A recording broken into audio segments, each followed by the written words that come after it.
Havia um homem chamado Elias, nascido nas terras de Gileade. A história o retrata como um dos maiores profetas de Israel, mesmo que nenhuma palavra tenha sido escrita exclusivamente em sua homenagem. Sua vida, no entanto, está entrelaçada com os tumultuosos reinados de Acabe e seu filho Acasias, dois monarcas notáveis da história de Israel. Elias emergiu como uma figura proeminente no século IX a.C., um período repleto de expectativas proféticas. Sua influência foi tão profunda que, séculos depois, representantes do povo judeu indagaram a João Batista sobre sua possível identidade, tentando entender se João poderia ser Elias, um personagem cujo papel estava intrinsecamente ligado ao plano de Deus. Ao longo dos séculos, o renascimento profetizado de Elias, antes do grande e terrível dia do Senhor, ecoava nas Escrituras. Sua presença marcante no Monte da Transfiguração, ao lado de Moisés e do próprio Senhor, onde discutiram o sacrifício redentor que estava por vir, também é significativa. Como está escrito em Malaquias, capítulo 4, versículo 5.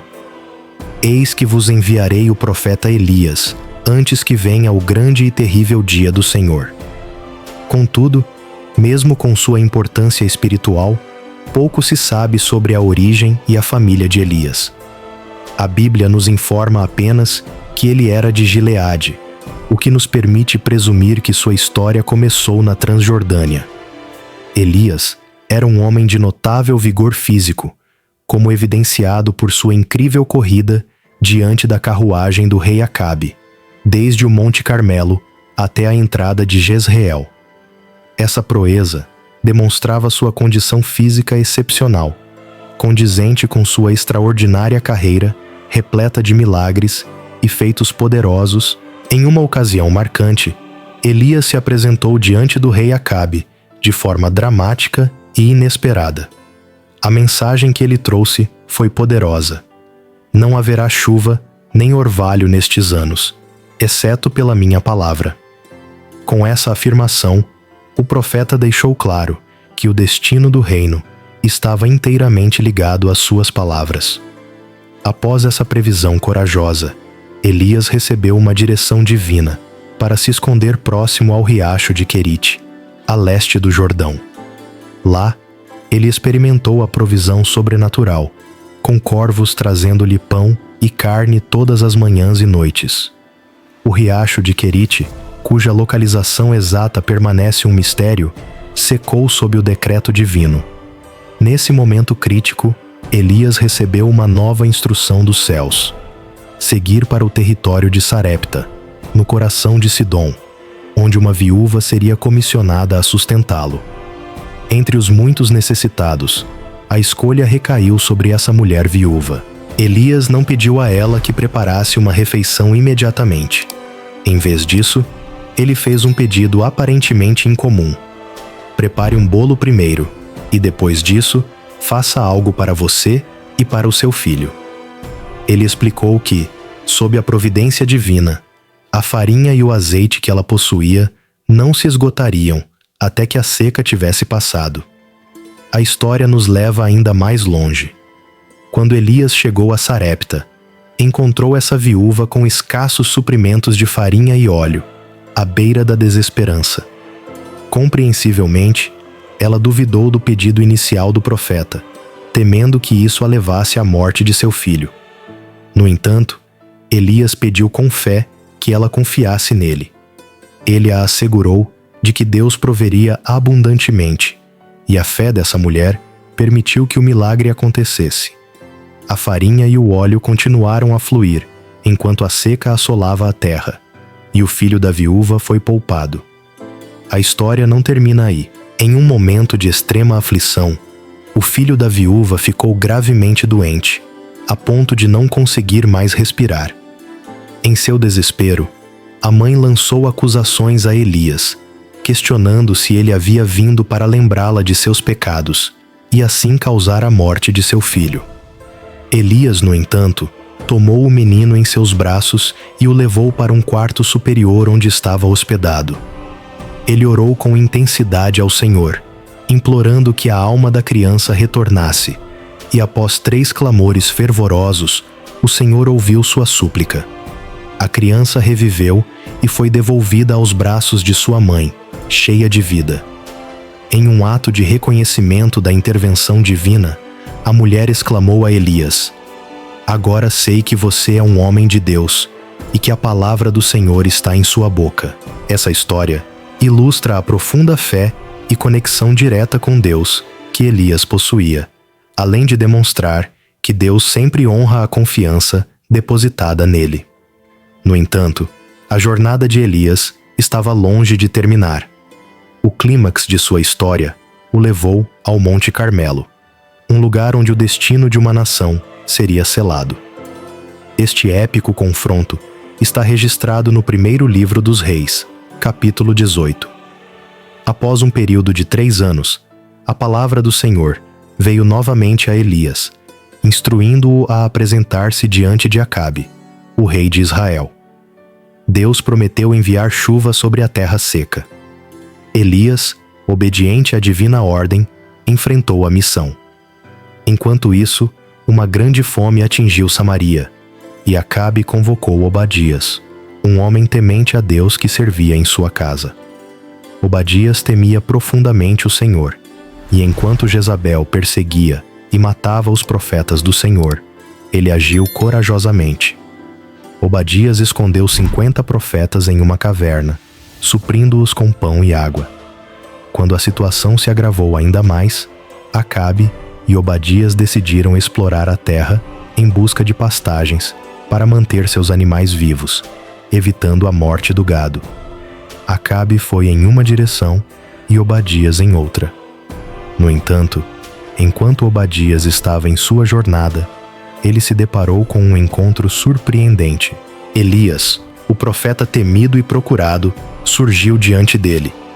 Reconhecendo o mensageiro de Deus, Obadias caiu de joelhos, reverenciando e perguntando se ele era o mestre. Elias, respondendo com calma, assegurou a Obadias que diria a Acabe sobre seu encontro e que estava lá. No entanto, Obadias expressou preocupação, temendo que, ao fazê-lo, ele próprio seria morto. Ele explicou que durante sua juventude havia temido ao Senhor e feito ações para proteger os profetas de Deus de Jezabel, escondendo-os em uma caverna e alimentando-os. Agora, ele estava apreensivo, temendo a ira do rei. A narrativa de Elias se desdobra com uma tensão crescente, preparando o cenário para o desafio épico no Monte Carmelo, onde a fé, a coragem e o poder de Deus seriam postos à prova em um confronto que entraria para a história com determinação inabalável. Elias enfrentou o rei Acabe, que o acusou de ser um perturbador em Israel. Elias, por sua vez, respondeu com coragem, acusando o rei e sua casa de terem abandonado os mandamentos do Senhor em favor dos ídolos. Então, Elias propôs um desafio épico que mudaria o curso da história. Ele convocou Acabe a reunir todo o povo de Israel no Monte Carmelo, incluindo os 450 profetas de Baal e os 400 profetas de Azerá, que se alimentavam à mesa de Jezabel, a rainha impiedosa. A multidão se reuniu no monte, aguardando o que estava por vir. Elias, em seu papel como profeta do Senhor, dirigiu-se ao povo e questionou: "Até quando vocês vacilarão entre 2 opiniões? Se o Senhor é Deus, sigam-no, mas se Baal, sigam-no." Suas palavras ecoaram, mas o povo permaneceu em silêncio, sem dar uma resposta. Diante dessa hesitação, Elias delineou o desafio que demonstraria quem era o Deus verdadeiro. Ele propôs que 2 touros fossem escolhidos, um para os profetas de Baal e outro para ele, o profeta do Senhor. Os touros seriam preparados sobre lenha, mas sem fogo. Então, cada grupo invocaria o nome de seu Deus, e o Deus que respondesse com fogo seria reconhecido como Deus Supremo. As pessoas concordaram com a proposta, e Elias deu aos profetas de Baal a oportunidade de agir primeiro. Eles escolheram o touro, o prepararam e desde a manhã até o meio-dia clamaram pelo nome de Baal. Ó Baal, ouve-nos. Mas não houve resposta, nenhuma voz, nenhum sinal divino. Elias, observando a cena, não pôde deixar de zombar. Ele provocou os profetas de Baal, sugerindo que talvez seu Deus estivesse distraído em viagem, ou até mesmo dormindo, e precisasse ser acordado. O desespero dos profetas levou-os a cortar-se com facas e lanças, fazendo o sangue jorrar em seu ritual frenético. Mas ainda assim, não houve resposta divina. O dia avançou, e o desespero tomou conta dos profetas de Baal, mas o silêncio persistia. Nenhum Deus atendeu ao seu chamado. Elias, decidido a demonstrar o poder do verdadeiro Deus, convocou o povo ao seu redor. Primeiramente, reparou o altar do Senhor, que estava quebrado e negligenciado. Com 12 pedras representando as tribos de Israel, construiu um novo altar em nome do Senhor. Ao redor dele, cavou uma trincheira grande o suficiente para conter 2 medidas de semente. Em seguida, colocou a lenha e o touro preparados sobre o altar para intensificar o desafio. Ordenou que 4 jarros de água fossem derramados sobre o holocausto e a lenha. O povo obedeceu, e a água correu ao redor do altar, enchendo a trincheira. Repetiu o processo 3 vezes, saturando completamente o altar e a lenha, tornando impossível a ignição convencional. Quando chegou a hora da oferta do sacrifício da tarde, Elias, com confiança inabalável, se aproximou do altar. Clamou: Senhor Deus de Abraão, Isaque e Israel, que hoje seja conhecido que tu és Deus em Israel e que eu sou teu servo. Proferiu uma súplica fervorosa para que Deus manifestasse seu poder, a fim de que o coração do povo se voltasse novamente para ele. Em resposta à sua fervorosa oração, ocorreu um milagre. Fogo divino desceu do céu e consumiu o holocausto, a lenha, as pedras e até mesmo a água na trincheira. Foi um momento de revelação divina incontestável. Diante desse prodígio, o povo, antes hesitante, prostrou-se em reverência, exclamando: O Senhor, Ele é Deus. O Senhor, Ele é Deus.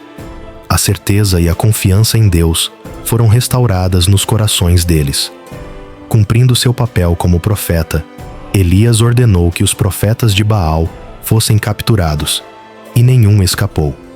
Em seguida, instruiu o rei Acabe a se preparar, pois a chuva estava a caminho. O céu ficou negro com nuvens, o vento aumentou, e uma forte chuva caiu, cumprindo a promessa de Deus de enviar a tão aguardada chuva para a terra seca. Enquanto a chuva começava a cair, Elias, revigorado pela mão do Senhor, cingiu seus lombos e, com determinação sobrenatural, correu adiante de Acabe até a entrada de Jezreel. Foi um momento de vitória e celebração da fidelidade do Deus de Israel, que respondeu ao clamor de seu servo e demonstrou seu poder de maneira magnífica. Após o milagre no Monte Carmelo e a vinda da chuva, a notícia chegou a Jezabel, a rainha má e ímpia, que ficou furiosa com o que Elias havia feito. Ela jurou vingança contra ele e enviou um mensageiro com uma ameaça de morte. Assustado, Elias fugiu para salvar sua vida, deixando seu servo para trás. Sozinho, ele empreendeu uma longa jornada para o deserto. Durante essa jornada, ele chegou a um ponto de exaustão e desespero, sentindo-se sobrecarregado pelo medo e pela fadiga, a ponto de desejar a morte. Deitou-se debaixo de um pé de zimbro e orou, pedindo que Deus tirasse sua vida. Enquanto Elias dormia sob a árvore, um anjo do Senhor o tocou e lhe trouxe comida e água. O anjo o encorajou a comer e beber, pois a jornada à sua frente seria longa e desafiadora. Elias obedeceu e, fortalecido pela comida divina, caminhou por 40 dias e 40 noites até chegar ao Monte Horebe, a montanha de Deus. Enquanto isso, Jezabel continuava em sua busca por vingança, acreditando erroneamente que Elias estava morto. No Monte Horebe, Elias encontrou uma caverna e passou a noite lá. Deus o questionou sobre o motivo de sua presença na montanha. Elias expressou seu zelo pelo Senhor e seu desânimo com o estado espiritual de Israel, lamentando como o povo havia abandonado a aliança do Senhor, destruído seus altares e matado seus profetas. Ele se percebeu como o único leal ao Senhor, e agora sua vida estava em risco. Deus, em sua infinita compaixão, optou por revelar sua presença a Elias de forma especial. Primeiramente, ocorreu uma ventania forte que despedaçou as montanhas, mas o Senhor não estava nela. Em seguida, um tremor abalou a terra, mas o Senhor também não estava nele. Depois, surgiu um incêndio, mas Deus também não estava presente nele. Por fim, veio uma voz suave e gentil, e Elias reconheceu que era a voz do Senhor. Ao ouvir a voz de Deus, Elias cobriu o rosto com seu manto e saiu da caverna. Deus lhe fez a mesma pergunta: "Por que você está aqui, Elias?" E Elias repetiu sua lamentação e seu fervor pelo Senhor. Então, Deus deu a Elias instruções precisas e significativas. Ele deveria retornar e ungir Hazael como rei da Síria, Jeú como rei de Israel e Eliseu como profeta em seu lugar. Deus também revelou a Elias que havia reservado 7.000 em Israel, que não haviam se prostrado diante de Baal, mostrando que ele não estava sozinho em sua fidelidade ao Senhor. Elias, agora renovado e fortalecido pela comunhão com Deus, estava pronto para cumprir sua missão e continuar a servir ao Senhor como seu profeta. Ele prontamente seguiu as instruções divinas e partiu em busca de Eliseu. Encontrou Eliseu arando com 12 juntas de bois. Elias lançou seu manto sobre Eliseu, simbolizando a chamada divina. Eliseu deixou imediatamente os bois e correu para pedir permissão para se despedir de seus pais antes de seguir Elias. Elias concordou e instruiu que Eliseu o seguisse. Eliseu demonstrou seu compromisso ao abater os bois e oferecer sua carne ao povo como um último gesto antes de se juntar a Elias como seu servo. Estava disposto a abandonar sua vida anterior e seguir o chamado divino com firmeza. Nesse meio tempo, em Damasco, o monarca Ben-Hadad da Síria estava indisposto. Ele enviou Hazael para encontrar o profeta Eliseu e suplicar-lhe que inquirisse o Senhor sobre sua restauração. Hazael levou uma oferenda generosa e fez a consulta a Eliseu. O profeta replicou: Deus lhe deu a revelação de que Ben-Hadad faleceria. Contudo, Eliseu fitou Hazael com intensidade e então começou a derramar lágrimas. Hazael, atônito, interpelou por que Eliseu estava em prantos. O profeta respondeu que chorava, pois via o mal que Hazael causaria aos descendentes de Israel. Ele previu que Hazael incendiaria suas fortalezas, mas ceifaria a vida de seus jovens à espada, despedaçaria suas crianças e dilaceraria suas mulheres grávidas. Espantado com essas palavras, Hazael questionou como ele, um mero súdito, poderia perpetrar tais atos horrendos. Eliseu então revelou que o Senhor lhe mostrara que Hazael ascenderia ao trono da Síria. Hazael voltou ao rei Ben-Hadad e no dia subsequente perpetrara a morte do rei, assumindo o trono da Síria. Assim, as predições divinas começaram a se concretizar com Eliseu, ungindo Hazael como soberano e Jeú como monarca de Israel, enquanto Eliseu se preparava para assumir a função de profeta em lugar de Elias. Esses eventos assinalaram uma mudança marcante na narrativa de Israel e da Síria. Nabote, um hebreu de Jezreel, possuía uma vinha adjacente ao palácio de Acabe, o monarca de Samaria. Acabe manifestara o desejo de adquirir a vinha de Nabote, oferecendo riqueza ou uma vinha superior em troca. Todavia, Nabote recusou. argumentando que a vinha constituía uma herança paterna, e ele não estava disposto a aliená-la. Isso deixou Nabote profundamente desgostoso e entristecido sua consorte. Jezabel, percebendo a melancolia de seu esposo, urdiu um plano para apossar-se da vinha de Nabote. Ela redigiu cartas em nome de Acabe, selou-as com o sinete real e enviou-as aos anciãos e notáveis da urbe, onde Nabote residia nas missivas. Jezabel instruiu que fosse decretado um jejum e que Nabote fosse honrado. 2 homens indignos foram instruídos a imputá-lo de blasfêmia contra Deus, e o rei Nabote foi então lapidado até a morte, após as falsas imputações.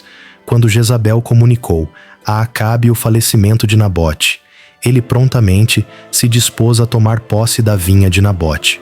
Contudo, o Senhor enviou uma mensagem a Elias, ordenando-lhe que repreendesse Acabe na vinha de Nabote. Elias se aproximou de Acabe e proferiu uma previsão, anunciando o juízo divino sobre o monarca. Deus sentenciou que Acabe seria castigado por sua participação na morte de Nabote e por se engajar em práticas malignas. A descendência de Acabe seria erradicada, tal qual acontecera com Jeroboão e Baasa, em razão da provocação divina e da influência de Jezabel. Além disso, o Senhor proferiu que os cães devorariam Jezabel sobre os muros de Jezreel e que as aves do céu se alimentariam dos que morressem no campo, ao ouvir as palavras de Elias. Acabe rasgou suas vestes, vestiu-se de saco, jejuou e lamentou a mensagem de Elias, que denotava a retribuição severa que acometeria Acabe e sua linhagem em razão do crime cometido contra Deus e o povo de Israel após os eventos concernentes à vinha de Nabote. Acabe manifestou remorso por seu envolvimento na morte de Nabote, e o Senhor suspendeu a pena anteriormente decidida. Apesar da advertência de Elias, o reinado de Acabe persistiu marcado por seus erros e pela idolatria em Israel. Após a morte de Acabe, seu filho Acasias assumiu o trono. Acasias, ferido gravemente, enviou mensageiros para consultar o deus Baal-Zebub sobre sua recuperação. Elias interceptou esses mensageiros e informou que Acasias morreria por sua desobediência a Deus. Apesar disso, Acasias enviou um capitão com 50 homens para prender Elias, mas este foi consumido pelo fogo divino. Isso se repetiu 2 vezes, até que o terceiro capitão implorou pela vida de Elias e foi poupado. Elias previu que Acasias não se recuperaria, o que se confirmou. Jeroboão sucedeu a Acasias como rei de Israel. Quando chegou o momento da ascensão de Elias ao céu, ele e Eliseu estavam viajando entre as escolas proféticas. Elias concedeu a Eliseu seu último desejo e foi arrebatado por uma carruagem de fogo. Eliseu, com o manto de Elias, prosseguiu seu caminho como profeta, reconhecido pelo espírito de Elias. Jeú, após tornar-se rei, justificou a aniquilação da casa de Acabe com base na profecia de Elias, eliminando todos os remanescentes da casa de Acabe, incluindo seus líderes. Ele continuou a executar a vontade do Senhor, alertando sobre as consequências da apostasia, assim como Elias havia feito conforme registrado em 2 Crônicas 20, versículo 12. A carta de Elias dizia: O Senhor, Deus de teu pai Davi, diz: Por que não seguiu os caminhos de teu pai Josafá e os de Asa, rei de Judá? A vida de Elias foi marcada pelo conflito entre a adoração ao Senhor e a religião de Baal. Durante seu tempo, muitos em Israel adoravam Baal, especialmente Moloque, a divindade de Tiro. O rei Acabe de Israel casou-se com Jezabel, filha de Etbaal, rei de Tiro, e Sidom, que perseguiu os profetas do Senhor e promoveu a adoração a Baal em Israel. A seca durante o ministério de Elias demonstrou a impotência de Baal, enquanto Elias, pela providência divina, mostrou o cuidado de Deus pelo seu povo, mesmo em tempos de crise. O confronto no Monte Carmelo resultou em uma decisão nacional em Israel, e a subsequente fuga de Elias o levou ao Monte Horebe, onde Deus se revelara anteriormente. O encontro entre Acabe e Elias mostrou que havia um Deus em Israel superior a Baal-Zebub, o Deus de Ecrom. Elias foi um homem de Deus, um profeta e porta-voz do verdadeiro Deus, testemunhando seu poder. Nas Escrituras, Elias é mencionado em Malaquias 4, versículo 5, profetizando seu retorno antes do dia do Senhor, uma profecia que se cumpriu tanto no Novo Testamento quanto no futuro. O anjo do Senhor anunciou a Zacarias que João Batista, seu filho, iria adiante do Senhor no espírito e poder de Elias, com a missão de converter corações e reconciliar pais e filhos, preparando um povo para o Senhor. Lucas 1, versículo 17. Apesar de João negar ser Elias, Jesus se referiu a ele como Elias, que estava por vir. João 1, versículos de 21 ao 25, citando as palavras do profeta Isaías sobre aquele que clama no deserto, preparando o caminho do Senhor. Os fariseus questionaram João Batista sobre seu batismo, querendo saber se ele era o Cristo, Elias ou o profeta. Em Mateus 11, versículo 14, Jesus se refere a João Batista como Elias, dizendo que se alguém o receber, é como se estivesse recebendo Elias, o profeta que estava por vir. Em Mateus 17, versículo 10 ao 13, os discípulos perguntaram por que Elias deveria vir primeiro, e Jesus explicou que Elias já havia vindo, referindo-se a João Batista. Algumas pessoas também consideravam Jesus como Elias, como mencionado em Mateus 16, versículo 14, e Marcos 6, versículo 15, onde havia especulações sobre sua identidade. Durante seu ministério, Jesus mencionou o exemplo de Elias, ao falar sobre a falta de fé em Israel. Elias também apareceu na cena da Transfiguração, onde ele e Moisés conversaram com Jesus no Monte da Transfiguração. Pedro sugeriu fazer 3 cabanas, uma para Jesus, outra para Moisés e outra para Elias. Houve também um momento durante a crucificação de Jesus, em que ele clamou a Deus com as palavras Eli, Eli, lama sabactani, que significam meu Deus, por que me abandonaste? Mateus 27, 46, Marcos 15, 34. Alguns espectadores pensaram que Jesus estava chamando por Elias ao ouvir suas palavras, sugerindo que Elias poderia vir salvá-lo.